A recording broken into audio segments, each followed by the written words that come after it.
మీ ఒపీనియన్లో love అంటే ఏంటి? Acceptance. Acceptance దేని గురించి? ఎవ్రీథింగ్. ఏదైనా యాక్సెప్ట్ చేయాలి.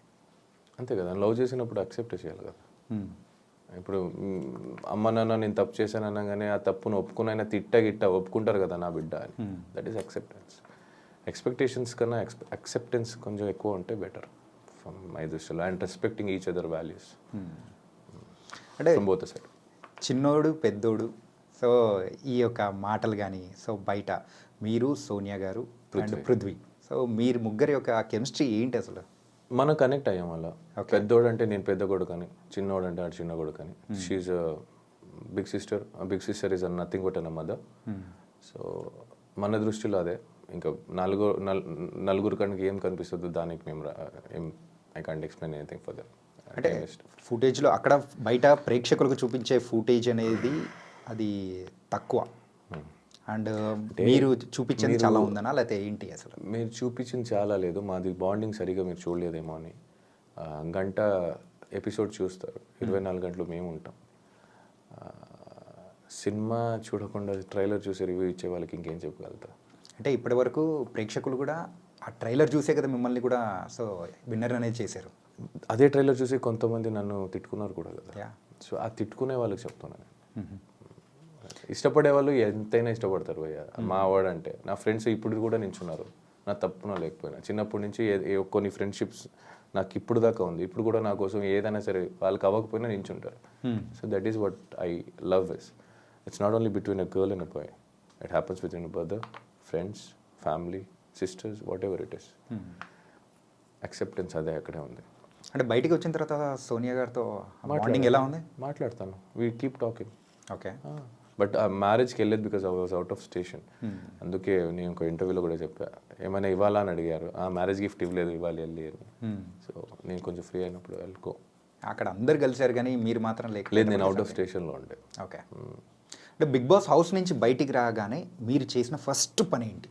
నిద్రపోయా ఫస్ట్ మంచిగా నిద్రపోయా. 2 days ఐసోలేటెడ్ ఉండే. ఓకే. బయటకు వచ్చినప్పుడు కూడా ఏంటి ఇల్లు మనుషులు కలవ. బేసిక్లీ నాకు ఎట్లయిపోయిందంటే సడన్గా జనాలు చూసేసరికి ఐ వాజ్ లైక్ నాకు కొంచెం దూరంగా అనిపించింది. అంటే అన్ని రోజులు అక్కడ అలవాటు అయిపోయి మా జనాలు ఎక్కువ చూడక సడన్గా అందరినీ కొత్త వాళ్ళు అనిపిస్తున్నారు, ఎందుకు వీళ్ళందరూ వచ్చారు అని కూడా అనిపించింది. బట్ వాళ్ళ పాపం వాళ్ళ తప్పు కదా, నాదే తప్పు. బికాస్ నాకు అది అలవాటు అయిపోయి అలా అయిపోయింది. And they are so excited. నాకు అలా హర్ట్ చేయకుండా I wanted to be with everything. I tried and I getting over it now. ఇప్పుడు కూడా కొంచెం ఉంది, కొంచెం సఫోకేటెడ్ అవుతా. But okay. అంటే బయటికి రాగానే మీ ఫోన్ చెక్ చేసుకునేటప్పుడు ఎవరికి కాల్ చేయాలనిపించింది? You can use both. No, ఇది అవసరం లేదనుకుంటా. అవసరం లేదా? ఓకే. ఎవరికి చేశాను నేను? బయటికి వచ్చిన తర్వాత నాకు కావాల్సిన వాళ్ళందరూ ఆల్రెడీ హైదరాబాద్లో ఉంటే నాకెవరు ఫోన్ చేయలేదు, నేనెవరు ఫోన్ చేయలేదు. కానీ నాకు చాలామంది ఫోన్ చేశారు. I spoke to them. నాకు బేసిక్లీ ఫోన్ వాడడం మర్చిపోయా నేను. అంటే నేను పాస్వర్డ్స్ మర్చిపోయా. థ్యాంక్ గాడ్ నేను నోట్ చేసుకొని పెట్టుకున్నాను కాబట్టి గుర్తుపెట్టింది. Even UPI bank details, passwords details, ATM pin అన్నీ మర్చిపోయి అది గుర్తుపెట్టుకున్నాను. అదే నోట్లో ఉంది కాబట్టి బతికిపోయింది. ఫేస్లో ఉంది కాబట్టి ఓపెన్ అయ్యేది, లేదంటే ఫోన్ కూడా ఓపెన్ అయ్యేది కాదు. మర్చిపోయి పాస్వర్డ్ మళ్ళీ అలవాటు అయ్యడానికి ఒక 2 రోజులు పట్టింది. So I use to only receive the call. I was so exhausted. చాలామంది ఆల్రెడీ ఉన్నారు నాతో, ఫోన్తో మళ్ళీ వాళ్ళతో సరిగ్గా మాట్లాడలేక బాగోదని I was balancing and it was suffocating. అంటే అలాగే బయటకు వచ్చిన తర్వాత ఫుడ్ కానీ సో బాగా ఫుల్ తింటున్నా, అంటే నాకు నచ్చిందంతా తింటున్నా. అపిటైట్ కొంచెం తగ్గిపోయింది, అంటే ఎక్కువ తినలేకపోతున్నా. లిమిట్ అలవాటు అయింది, అదే లిమిట్ని మెయింటైన్ చేస్తున్నా. బట్ నాకు నచ్చింది తింటున్నా. ఫస్ట్ రాగానే చికెన్ నన్ను ఇంకా దొరికినంత తిన్నా. ఇడ్లీ కూడా కొత్తగా అనిపించింది నాకు, మసాలా దోశ కొత్తగా అనిపించింది, చాలా అయ్యో పానీపూరి ఇవన్నీ కొత్తగా అనిపిస్తుంది.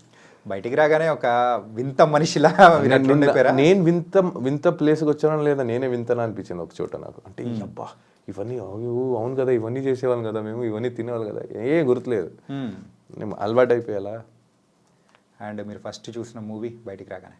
పుష్ప ఒకటి చూసా. ఇంకోటి శాకాహారి అని ఒక కన్నడ సినిమా చూసా ఓటీటీలో. అండ్ మిమ్మల్ని అంటే బయటికి రాగానే ఇది మొత్తం కొత్త ప్రపంచం, సో కొన్ని న్యూసెస్ మీరు వినేటప్పటికీ "అరే, ఏంటి ఇంత జరిగిపోయిందా ప్రపంచంలో మేము ఒక 4 to 5 months 100 రోజులు లేకపోయేటప్పటికి తర్వాత చాలా చేంజెస్ అయిపోయింది అది. అవును, మిమ్మల్ని బాగా ఎగ్జైట్ అంటే డిఫరెంట్గా అనిపించిన న్యూస్ ఏమన్నా ఉందా?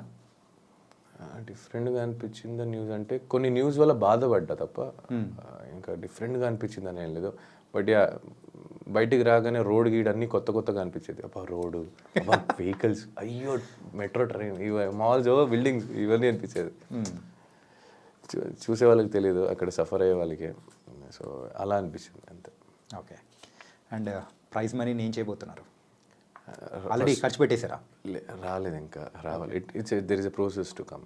ట్యాక్స్ అని కట్టాలి కదా, ఆ కట్ అయింది కొంచెం ఎంత పోయిందో చూసి బాధపడి ఓకే ఆ బాధ పోయిన దానికి ఎట్లా మేనేజ్ చేయాలి. కొన్ని అప్పులు ఉన్నాయి, అవన్నీ తీర్చుకోవాలి. అండ్ నాకు కొంత చారిటీ ఒక్కరికి చేయాలని ఉంది, చేస్తా. ఇప్పుడు చెప్పను నేను. అండ్ అఫ్కోర్స్ చిన్నప్పటి నుంచి కష్టపడి నన్ను, మా ఫ్యామిలీని అందరినీ, మా అమ్మ మా నాన్న రెంట్లో హౌస్లో ఉంచి కష్టపెట్టి పెంచారు. ఇప్పుడు దాకా it's my turn to give them back, make them ఆరామ్సే కూర్చోండి అని చెప్పే టైము. సో అందుకే వాళ్ళిద్దరు అమ్మ నాన్న పేరు మీద ఒక ఇల్లు కొనాలని. ఎక్కడ బ్రో? ఊర్లోనే కొనాలనుకుంటున్నారా? ఓకే.